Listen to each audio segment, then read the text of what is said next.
Subscribe now, because what you're about to read will prove that sometimes the biggest mistakes lead to the greatest blessings.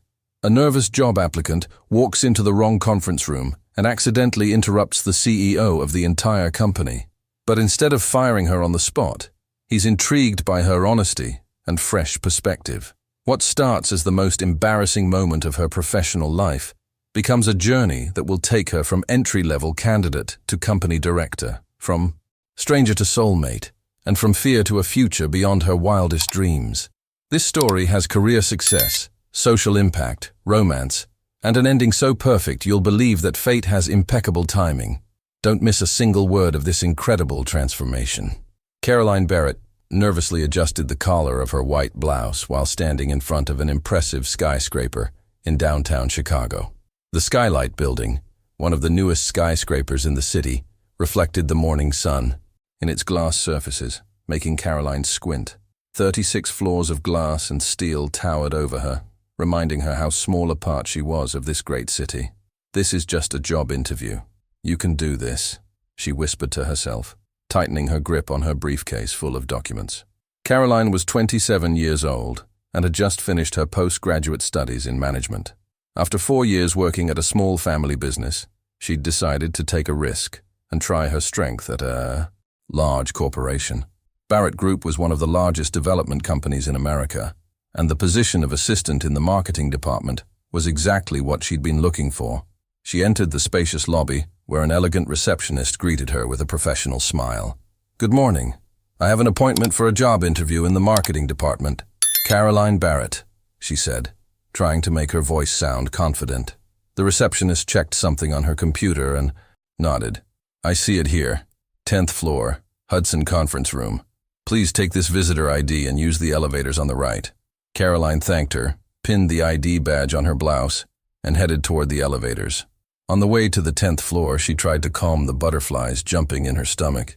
She had good references, solid education, and relevant experience. But Barrett Group was different from all the places she'd worked so far. The elevator stopped with a quiet bell. Caroline stepped out into a corridor lined with light marble. She passed several glass doors with elegant signs, looking for the Hudson Room. The corridor branched in several directions, and she felt her stress increase again. She didn't want to be late.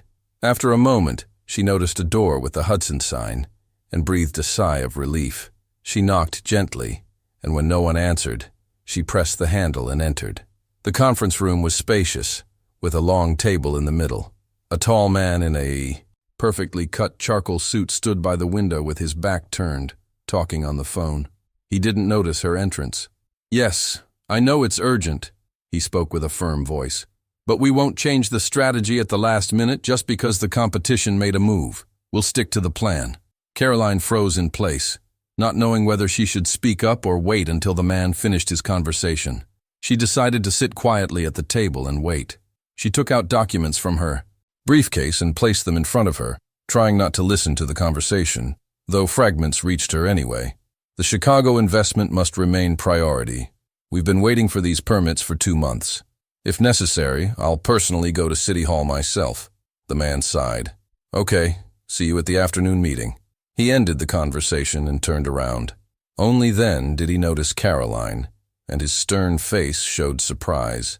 He had intense blue eyes that now looked at her with confusion. "Sorry, I didn't notice anyone had come in," he said as he approached the table. "Lucas Brennan," he introduced himself, stretching out his hand. Caroline stood up, feeling her cheeks blush slightly. She recognized the name immediately. Lucas Brennan was the CEO and owner of Barrett Group. What was he doing in the conference room where she was supposed to have her job interview? "Caroline Barrett," she replied, shaking his hand and trying to hide her nervousness. "I'm scheduled for a job interview in the marketing department." Lucas's eyebrows rose slightly. "In the marketing department? In this conference room?" "Yes. The receptionist directed me to the Hudson Room on the 10th floor," she explained, feeling growing anxiety. "Am I in the wrong place?" Lucas smiled slightly, which completely changed his stern face. "The Hudson Room is on the 11th floor. This is the Colorado Room." He pointed at a sign by the door that Caroline hadn't noticed in her hurry. "Easy." "Mistake. River names aren't the most intuitive names for conference rooms." Caroline felt blood drain from her face. She'd entered the wrong room for her job interview and dropped in on the CEO of the company himself. This wasn't a good start. "I'm so sorry, Mr. Brennan," she said quickly, collecting her documents. "I'll find the right room immediately." Lucas looked at his watch. "You have 5 minutes left. You'll make it." Then he suddenly added, "But now that you're here, maybe you can tell me why you want to work at Barrett Group." Caroline froze with documents in her hand. Had the CEO of the company just proposed a mini-job interview? It was unexpected, but she couldn't waste such a chance. "Barrett Group is a leader in the real estate sector, but what convinced me most was your sustainable development policy and urban space revitalization projects," she answered honestly. "I've been working in marketing for 4 years, and I'd like to be part of a company whose values I can genuinely support." Lucas nodded, clearly intrigued. "What do you know about our latest project in Detroit?" It was a trap question. Caroline knew she had to be careful, but at the same time show she'd done her homework. "Renaissance Square, revitalization project of former factories in the Corktown district," she replied. "As far as I know, you're planning to create a space there combining residential lofts with premises for small businesses and a cultural zone. It's an ambitious project that could completely change that part of the city." Something flashed in Lucas's eyes. Recognition, surprise. "You're well prepared," he noted, "but we're facing many difficulties with permits. How would you approach promoting such a project when the local community is divided in opinion?" Caroline hesitated. This wasn't a standard interview question for an assistant position. "I would start by listening to the concerns of the local community," she replied after a moment. "Instead of imposing a vision from above, I'd include residents in the design process of common spaces. Maybe organize open design workshops where people could express their needs and concerns. Marketing shouldn't just be about sales. It should be about building relationships with people whose lives will be affected by our project." Lucas was silent for a moment, watching her carefully. Caroline felt her heart beat faster under this penetrating gaze. "Interesting approach," he finally said. "Most people would answer that we need to prepare a better PR campaign or offer some benefits to the local community. Those are also important elements," Caroline agreed.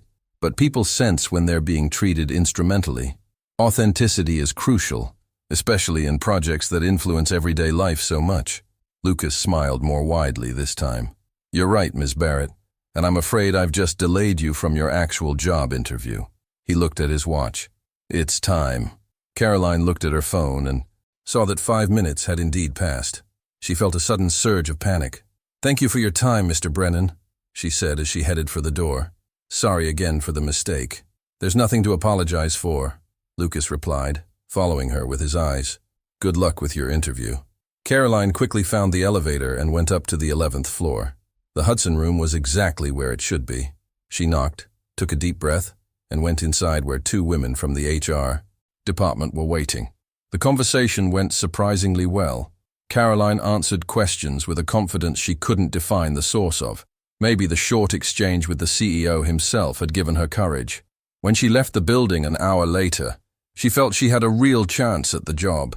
3 days later, she received a call from Barrett Group. She expected standard information about recruitment results, but instead she heard, "Good morning, Miss Caroline. I'm calling from CEO Brennan's office. Mr. Brennan would like to meet with you tomorrow at 2 p.m. Will that be possible?" Caroline felt her heart stop for a moment. "Yes, of course," she replied, trying to make her voice sound normal. "May I ask what it's regarding?" "Mr. Brennan would like to personally discuss cooperation possibilities with you," the woman answered on the other end. When Caroline hung up, her mind was working at top speed. Why did the CEO himself want to meet with her?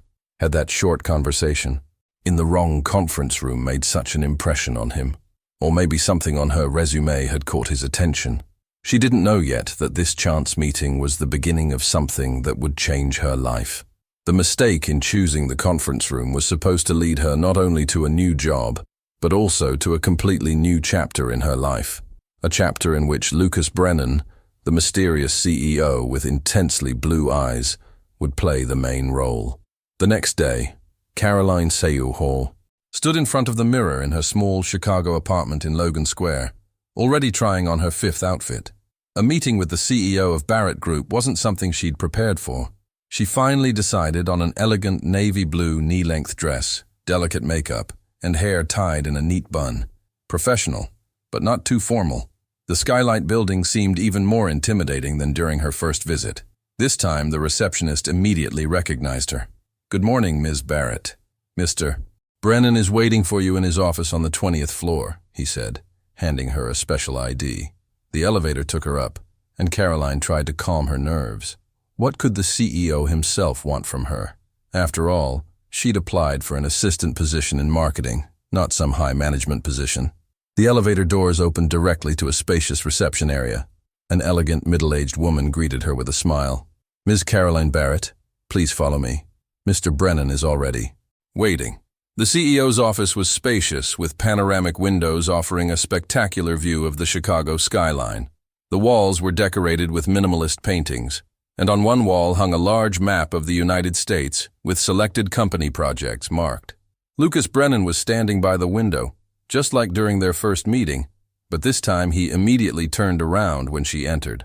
"Ms. Caroline, thank you for finding time," he greeted her, pointing to comfortable armchairs at a small conference table.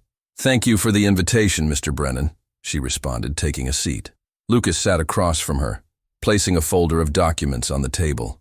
"You're probably wondering why I wanted to meet personally," he started.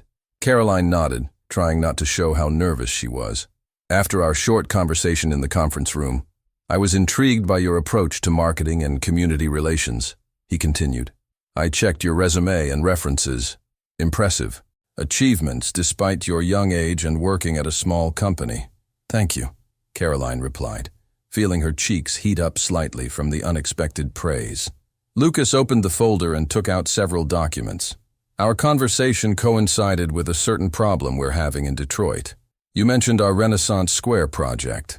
He slid the folder toward her with photos and visualizations. "This is my personal project. I care about it deeply. Unfortunately, we've encountered strong resistance from the local community and several urban activists." Caroline looked at the materials. Renaissance Square was indeed an impressive project. Revitalization of an old paper factory from the early 20th century, transforming it into a modern residential and commercial space while maintaining its industrial character. "The problem is that our current communication strategy has failed," Lucas explained, and frustration could be heard in his voice. "Residents fear gentrification, rising prices, and destruction of the local character of the neighborhood. Several local associations have started a campaign against us, which is delaying necessary permits." Caroline listened carefully, wondering where this conversation was going. "During our accidental meeting, you said something that made me think," Lucas looked at her directly, "that we should start by listening to the concerns of the local community instead of imposing our vision. That's a completely different approach than what my advisors suggest." He paused for a moment, as if considering his next words. "Ms. Caroline, I want to make you an unusual proposal, not for an assistant position in marketing, but for coordinator of social communication for the Renaissance Square project. You would be directly responsible for building a new communication strategy with the residents of Corktown and conducting a social consultation process." Caroline felt her heart speed up. This wasn't an offer she'd expected. This was a position much more responsible and prestigious than what she'd applied for. "I'm surprised," she admitted honestly. "This position seems to require much more experience than I have." "Perhaps," Lucas agreed. "But sometimes a fresh perspective and new attitude are more important than years of experience. I was impressed by your sincerity and authenticity. Most candidates would try to impress me by repeating corporate platitudes." Caroline tried to organize her thoughts. The proposal was exciting, but also intimidating. "May I ask what exactly my responsibilities would cover?" she asked. Lucas nodded in approval, as if he appreciated her matter-of-factness. "For the first month you'd work here in Chicago, getting to know the company and project thoroughly. Then we'd transfer you to Detroit, where you'd spend about 3 to 4 months working directly with the local community. You'd organize consultations, workshops, meetings with residents and activists. The goal is to work out a compromise that will allow us to move the project forward while addressing people's genuine concerns." "That sounds like a huge challenge," Caroline noted. "And it is," Lucas admitted with a slight smile. But I think your approach is exactly what we need. Of course, you wouldn't be alone. You'd have a team and budget at your disposal, but the decisions and strategy would be yours. Caroline took a deep breath. This was a proposal that could change her career, working on a prestigious project, directly with the company's CEO, with responsibility that most people her age could only dream about. What if I fail? She asked honestly. What if I can't convince the local community? Lucas looked at her with interest. That's a fair question. Well, we'll have to figure out a new approach. But I appreciate that you're asking, instead of making unrealistic promises. He stood and went to the window, pointing at the Chicago panorama. Do you know why I founded Barrett Group? Not only for profit. I wanted to create places that change cities for the better. Places where people want to live, work, spend time. But over time, the company grew. Procedures appeared, departments, boards, and somewhere along the way we started losing sight of what matters most, the people we're building for. He turned to her, and in his eyes Caroline saw something she didn't expect to see in a CEO of a large company. Authentic passion. Renaissance Square has a chance to be something special. I don't want it to become another gentrification project that displaces the local community. I want it to serve people who already live there while attracting new ones. It's a delicate balance, but I think it's possible to achieve, and I think you can help us find it. Caroline was moved by his sincerity. For the first time, she saw Lucas Brennan not as a cold businessman, but as a man with vision and values. I need some time to think about it, she finally said. This is a big change from what I expected when I applied for the assistant position. Of course, Lucas agreed, returning to his seat. Please think it over until tomorrow. Here are the offer details. He handed her an envelope including salary and benefits information. Caroline accepted the envelope, feeling a slight tremor in her hand. If you agree, I'd like you to start as soon as possible, Lucas added. Next week I have a planned trip to Detroit. You could go with me, see the area, meet key players. Thank you for the proposal. Mr. Brennan, Caroline replied, standing up. I'll let you know tomorrow. When she left the office, she felt her mind working at maximum capacity. The proposal was amazing, but also intimidating. What's more, she couldn't shake the feeling that there was more to this than just a professional proposal. Something in the way Lucas had looked at her, how he'd spoken about his vision. It was intense, personal. Returning home by subway, Caroline analyzed all the pros and cons in her head. On one hand, this was an opportunity she hadn't expected to get so early in her career. On the other, huge responsibility and pressure, plus moving to Detroit, even if temporary. When she reached her apartment and opened the envelope, her eyes widened at the proposed salary. It was more than twice what she'd earned at her previous job, plus a bonus for project success, a corporate apartment in Detroit, a company car. Sitting at the kitchen table with a mug of tea, Caroline wondered what was guiding Lucas. Had he really seen something special in her after just one short conversation? Was that possible? Or maybe it was about something else.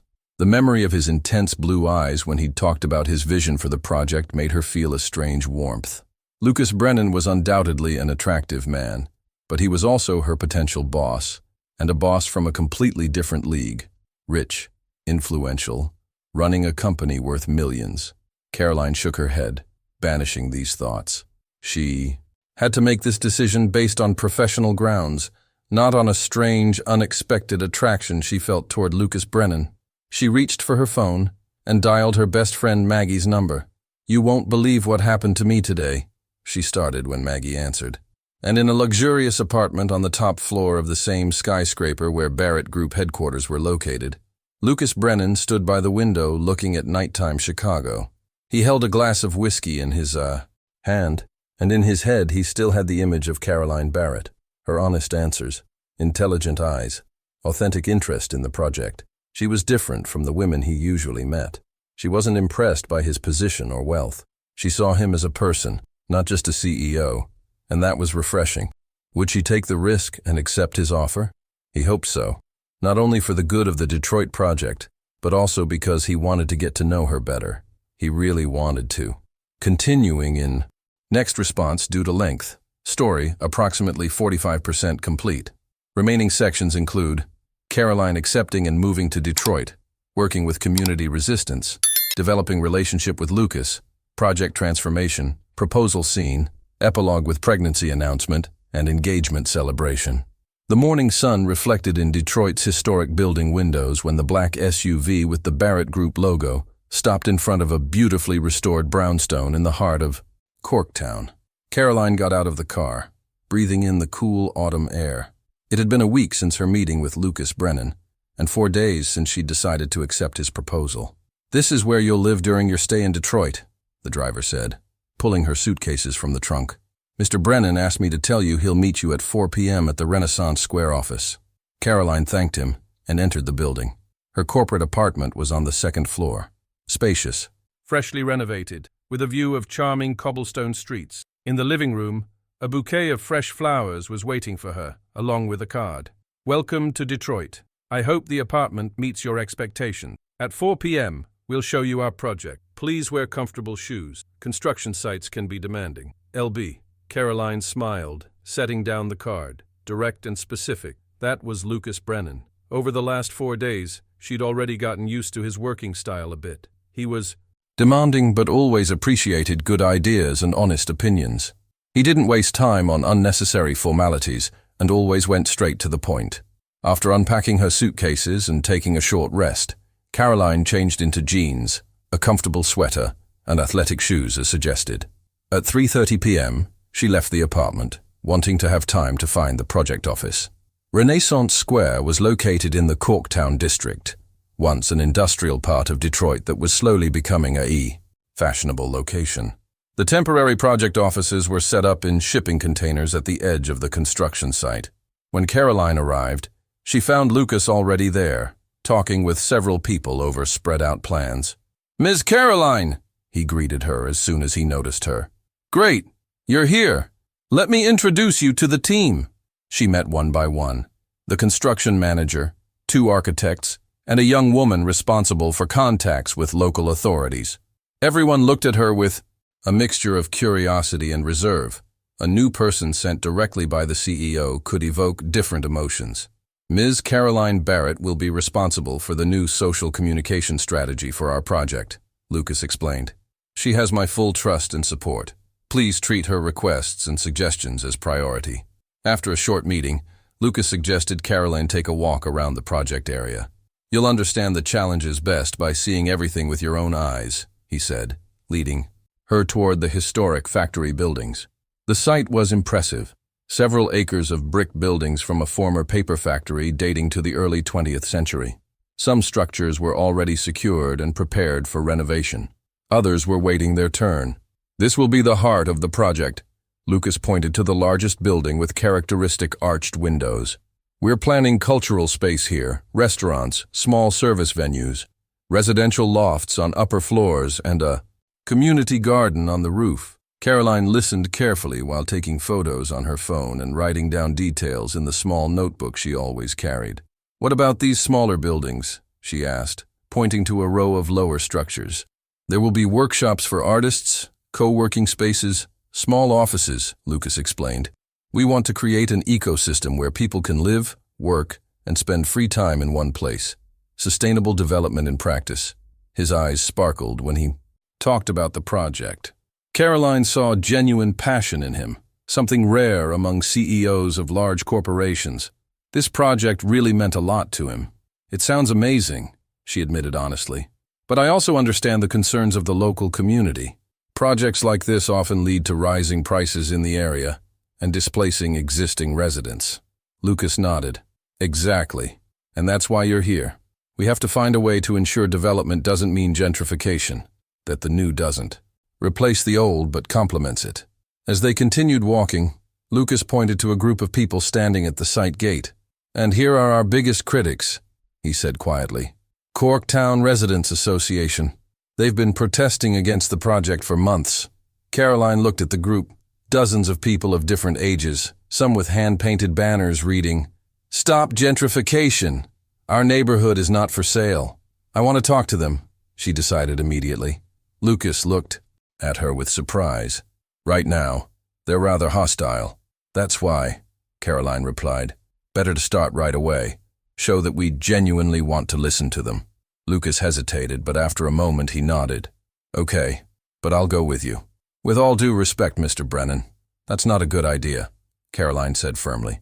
As CEO, you're a symbol of what they're protesting against. My role is to be a bridge. It's better if I go alone.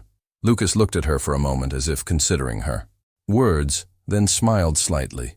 You're right. I'm impressed by your courage, Ms. Barrett. I'll be waiting in the office. Caroline moved toward the protesters, feeling a bit anxious but also determined. This was her chance to prove she deserved Lucas's trust. Good morning, she greeted, walking up to the group. My name is Caroline Barrett. I'm the new social communication coordinator working on the Renaissance Square project. The protesters looked at her distrustfully. Another consultant? From the developer? A middle-aged woman asked, ironically.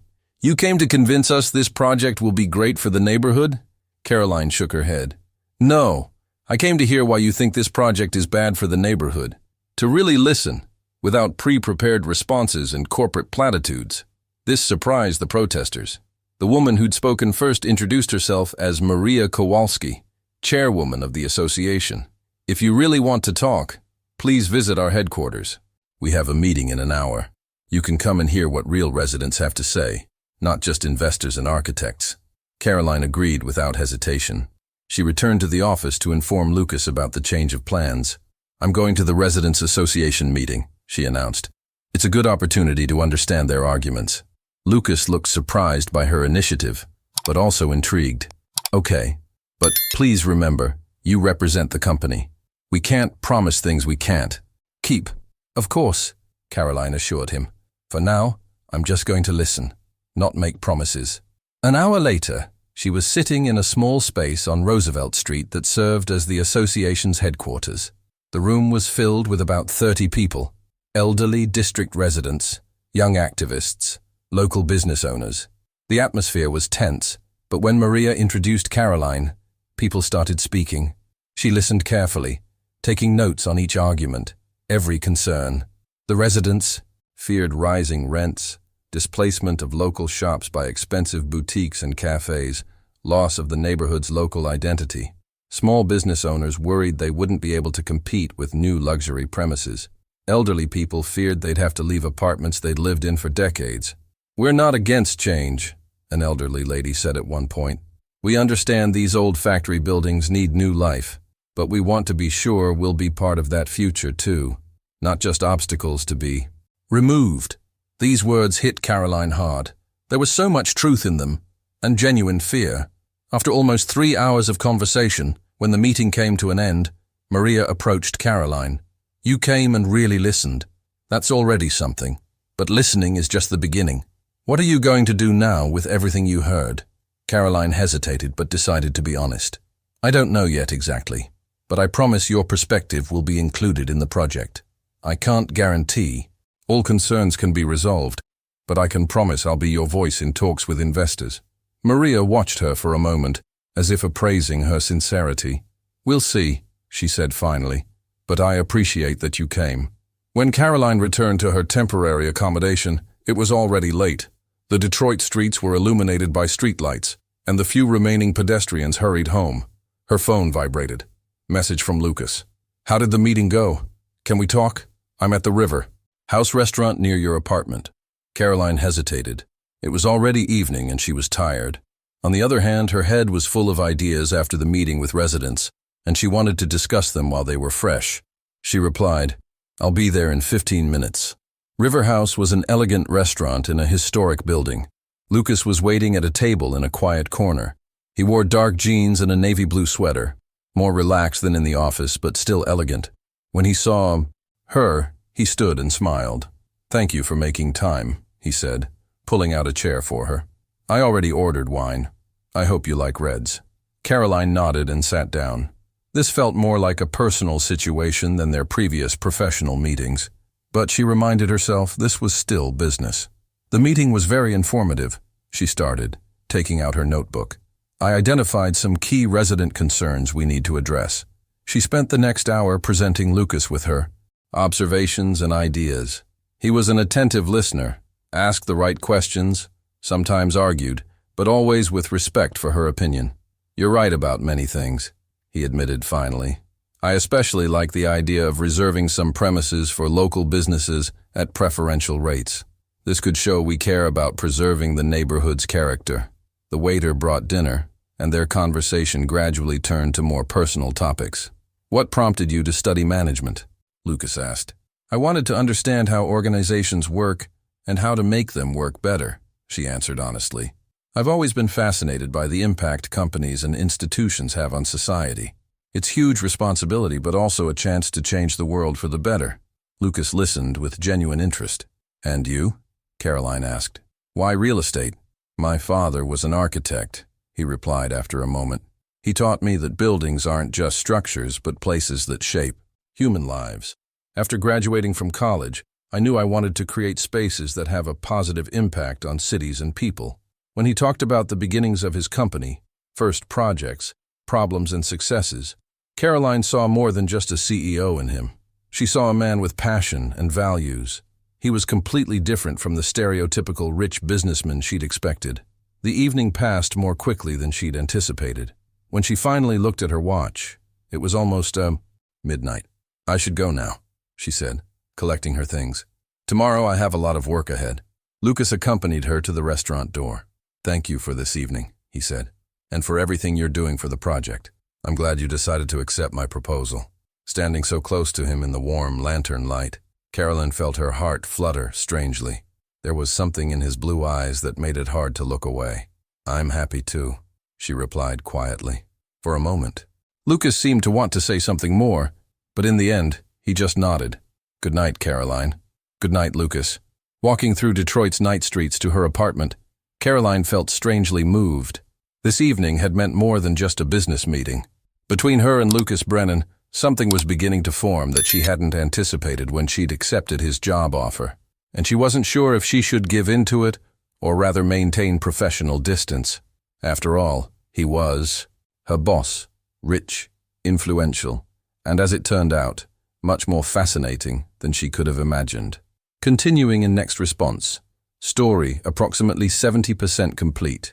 Remaining sections, 3 months of transformation, opening event, Lucas's public acknowledgement, rooftop conversation with partnership proposal and first kiss, 1 year later with pregnancy announcement and engagement, epilogue celebrating their complete story from wrong room to right future.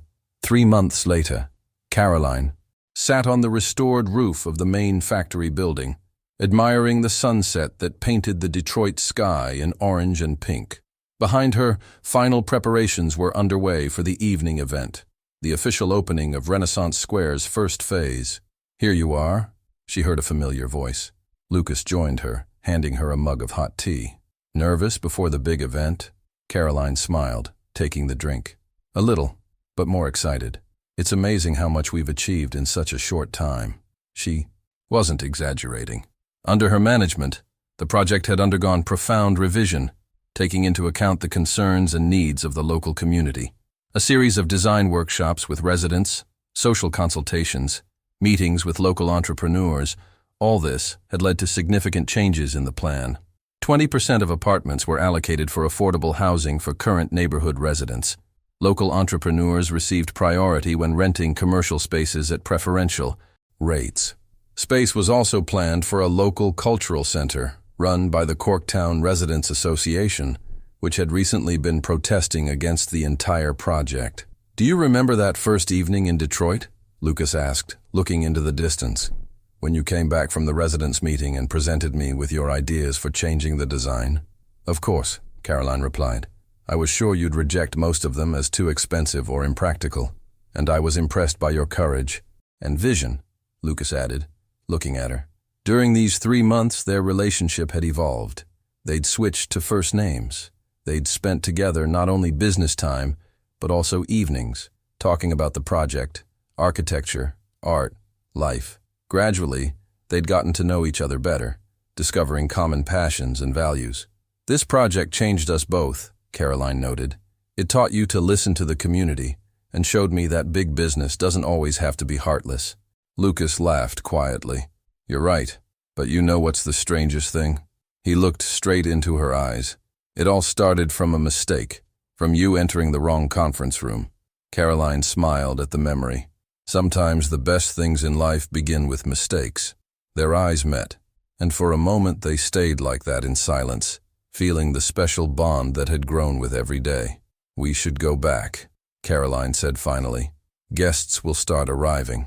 The Great Hall of the main factory building, had been transformed into an impressive event space. High brick walls with original arched windows, preserved and exposed industrial elements, yet warm lighting and elegant decor created a unique atmosphere. For the opening came representatives of Detroit authorities, local entrepreneurs, city activists, journalists, and most importantly, residents of Corktown. Caroline greeted Maria Kowalski at the entrance. From initial opponent of the project, Maria had become one of its biggest advocates. "It's amazing what you've managed to achieve," Maria said, looking around the room. "When you first came to our meeting, I was skeptical, but you kept your word. This design really takes our needs into account." "This is our common achievement," Caroline answered honestly. "Without your involvement, it wouldn't have been possible." At 8 p.m., Lucas officially started the event. Standing on a small podium, he thanked everyone for coming and talked about the project's concept. And then he did something Caroline didn't expect. "But today's success wouldn't be possible without one person," he said, looking straight at her. "Caroline Barrett showed us all that real urban development is only possible when we listen to the voice of communities, when we build bridges instead of walls. Caroline, could you join me?" Surprised, Caroline stepped onto the podium. Lucas continued, "Caroline came to our company by accident. She literally entered the wrong room during her job interview." The audience laughed and Caroline felt her cheeks blush. But what initially seemed like a mistake turned out to be the best thing that could have happened to this project, and to me personally. These last words he uttered more quietly, looking straight into her eyes, which made her heart accelerate. After the official speeches, guests dispersed to different parts of the building, admiring the renovation and talking. Caroline spent the next 2 hours showing groups of interested people around, answering questions, and accepting congratulations. When the party started to wind down and most guests had already left, Caroline finally found a moment for herself. She returned to the roof where she'd talked with Lucas earlier. Night Detroit stretched out before her, downtown skyline, the river reflecting city lights. "You're escaping to the roof again," she heard behind her. Lucas walked over, standing next to her at the railing. "I needed a moment of quiet," she admitted. "It was an intense evening, and a huge success," he said with a smile. "Mainly thanks to you." They stood for a moment in comfortable silence, looking at the night city. "Caroline," Lucas started, turning toward her, "our cooperation on this project is coming to an end. As agreed, you're going back to Chicago in a week." Caroline felt a pang in her heart. Over the last months, she'd gotten so used to Detroit, to this project, to daily meetings with Lucas, that the thought of returning to her old life seemed strangely empty. "Yes," she confirmed quietly. "It's time to go back to reality." "What if I offered you a new reality?" Lucas asked, looking straight into her eyes. "Caroline, during these months our relationship has changed, at least for me, and I'm not speaking as CEO of Barrett Group now." Caroline felt her heart racing. She couldn't have imagined this. All those looks, late-night conversations, that special bond that had connected them while working on the project, it had all been real. "For me, too," she admitted quietly. "But you've always been my boss, Lucas. That complicates things." "What if I wasn't your boss?" he asked. "I want to propose something completely different. Partnership." Caroline looked at him with surprise. "Partnership?" Lucas took a deep breath. "Over the last weeks, I've been thinking a lot about the future, about the company, about projects like this, about myself. And I realized that Barrett Group needs change. I need someone like you. Someone who sees not only profits and buildings, but above all, people and communities." He took a small box from his jacket pocket and opened it. Inside was an elegant key. "This is the key to our new shared office in Detroit. I'm proposing you the position of Director for Sustainable Development at Barrett Group, with full autonomy and shares in the company. You'll be responsible for ensuring all our projects are implemented with respect for local communities and the environment." Caroline looked at him in disbelief. "Lucas, I don't know what to say. This is a huge proposal." "That's only part of the proposal," he added quietly. closing the box and putting it back in his pocket. The second part is more personal and has nothing to do with work, but there will be time for that when you're ready. His eyes were warm and full of emotions he was no longer trying to hide. Caroline understood what he meant, and she felt she was ready for a new professional challenge, but also for what had been growing between them throughout these months. "I accept," she said, smiling, "the professional partnership." "And about that second part?" he asked with a smile. Instead of finishing the sentence, she stood on her toes and kissed him lightly on the lips. It was a short, gentle kiss, but it expressed everything that was difficult to put into words. When she pulled away, she saw in his eyes a mixture of surprise and happiness. "Does that mean yes?" he asked with a smile. "It means, let's see where this leads us," she replied. "I know one thing for sure.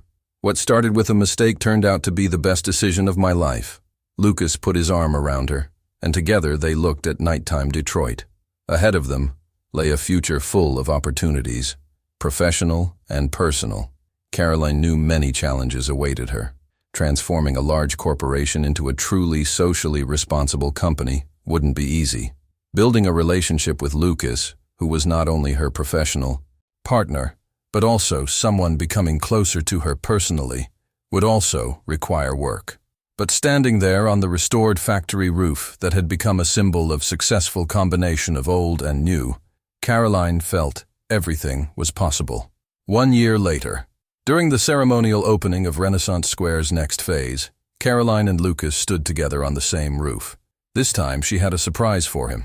"Remember how you said our story began with a mistake?" she asked, looking into his eyes. "Of course," he replied with a smile. "The happiest mistake of my life." Caroline reached into her pocket and took out a small box, similar to the one Lucas had shown her a year earlier. She opened it. Inside was a positive pregnancy test. "And here's another new beginning. This time it's not a mistake," she said with a smile. Lucas looked at the test, then at her, with disbelief and joy. Without words, he pulled her to him and kissed her. In that kiss was everything: love, happiness, promise of a shared future. Their private moment was interrupted by the sound of the opening celebration bell. They had to return to their official roles, she as Director of Sustainable Development, he as CEO.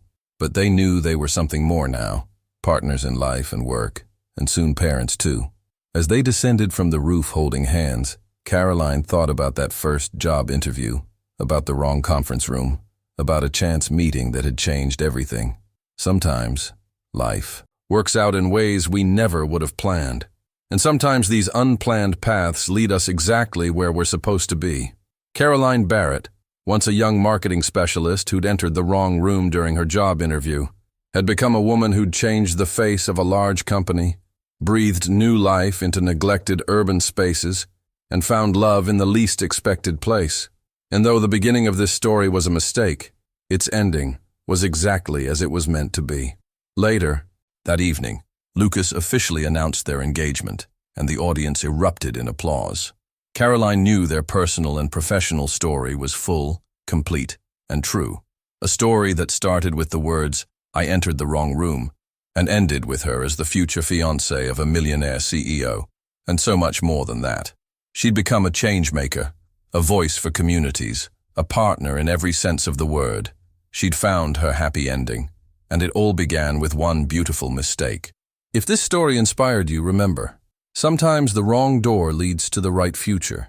That embarrassing mistake, that moment of confusion, that detour from your plan, sometimes it's exactly what you need to find your true path. Share this with someone who needs to know that professional success and personal fulfillment can go hand in hand, that authentic leadership means listening to those you serve, and that the best partnerships are built on respect, shared values, and taking chances on each other. Subscribe if you believe in second chances, in mistakes that become blessings, in love that grows from mutual respect and shared purpose. Because sometimes, walking into the wrong room leads you to exactly the right person, the right career, and the right future you never knew you were meant to have.